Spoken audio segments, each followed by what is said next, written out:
अयोध्या में अगर राम मंदिर बना तो देश में बवाल हो जाएगा। ये लोग डराते थे, 70 साल से डराते थे। मोदी डरता नहीं है। बिहार के लोगों को एक और गारंटी दे रहा हूं, उसको जेल जाना पड़ेगा, जेल में जीना पड़ेगा और जेल की रोटी चबा करके ही उसकी जिंदगी पूरी होने वाली। लोकसभा चुनाव अपने अंतिम चरण के दौर में है। इस बार जिस तरह से भारतीय जनता पार्टी का नारा है अब की बार 400 पार, पर अभी तक की जो खबरें आ रही हैं वो भारतीय जनता पार्टी के लिए अच्छी नहीं है। इस बार कई राज्य ऐसे हैं जहां भारतीय जनता पार्टी को कड़ी टक्कर मिल रही है। जिन राज्यों में बीजेपी ने 2019 में क्लीन स्वीप किया था, उन राज्यों में तमाम राज्य ऐसे हैं जिसमें भारतीय जनता पार्टी पिछड़ रही है। उदाहरण के लिए हरियाणा ले लीजिएगा।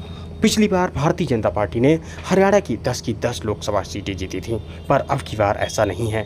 हरियाणा में इस बार अच्छी फाइट है और मामला बराबरी का है। ऐसा ही हाल राजस्थान का है। पिछली बार भारतीय जनता पार्टी ने राजस्थान में 25 की 25 सीटें जीती थीं, पर अब की बार यहाँ भी कांग्रेस कड़ी टक्कर दे रही है।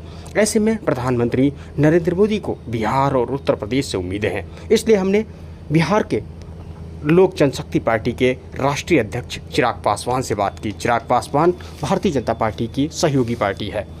चिराग पासवान से जब हमने बात की तो कई मुद्दों पर बात की। हमने उनसे कहा कि इंडिया गठबंधन के नेता बिहार आ रहे हैं, ऐसे में आपको क्या लगता है, क्या कुछ बिहार में बदलाव होगा?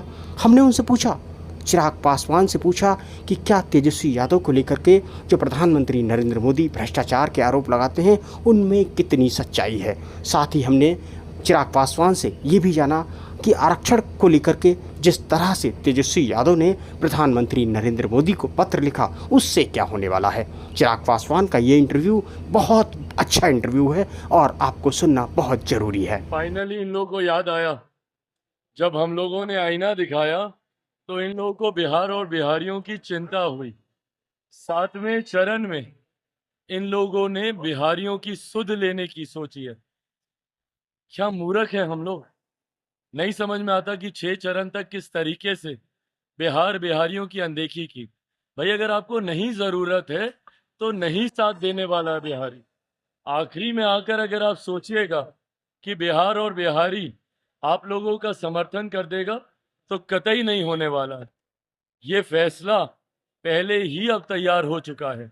4 तारीख को औपचारिक ऐलान इसका होना बाकी है, पर फैसला तैयार हो गया। कल 6ठे चरण का भी मतदान हुआ, उसकी भी जानकारी आप सबके सामने आई होगी।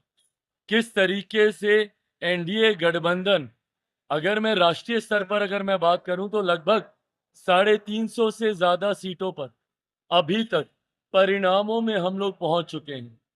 बिहार में 40 की 40 सीटों की एक औपचारिक घोषणा 4 तारीख को होनी बाकी है। तो भाई लिखिए पत्र, उसमें क्या है। आरक्षण को लेकर हम लोगों की सरकार की, मेरे प्रधानमंत्री जी की, देश के गृह मंत्री की, तमाम एनडीए के घटक दलों की नीति पूरी तरीके से स्पष्ट है। और जो लोग आरक्षण को लेकर डराने का प्रयास करते हैं, भाई कांच की हांडी बार बार नहीं न चढ़ती। 2015 में ये प्रयास आप लोग कर कर देख चुके हैं। ऐसे में ना आरक्षण को कहीं कोई खतरा है, ना संविधान को कहीं कोई खतरा है। जिस तरीके का भ्रम, डर फैलाने का ये लोग प्रयास कर रहे हैं, इस बार बिहारी डरने वाला नहीं है। बिहारी जानता है कि ये बातें बोलकर सिर्फ आप भ्रमित इन लोगों को करना चाहते हैं।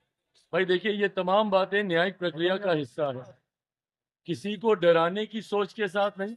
आपने भ्रष्टाचार किया है तो आप पर कार्रवाई होगी। दुनिया की कोई ताकत आपको बचा नहीं सकती अगर आप दोषी हैं। और यही बात मेरे प्रधानमंत्री ने कही। जहां तक रही बात डर की, कौन डरा हुआ है ये इनके बयानों से। जैसे जैसे बयानों की तीव्रता बढ़ेगी, प्रशासन की मिलीभगत है, कॉन्स्पिरेसी है, ये इसका एजेंट है, ये उसका एजेंट है। अभी तो हम बोल रहे हैं कि जिस दिन से आप लोग एग्जिट पोल शुरू कीजिएगा उस दिन से ईवीएम पे भी ठीकरा फोड़ना शुरू हो जाएंगे। तो 1 तारीख के बाद से 4 तारीख तक ये रोना गाना चलेगा ईवीएम को लेकर।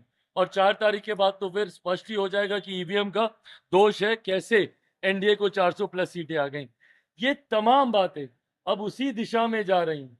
जिस दिशा में परिणाम आने वाले हैं, बहाने तैयार करने की रणनीति पर अब काम किया जा रहा है।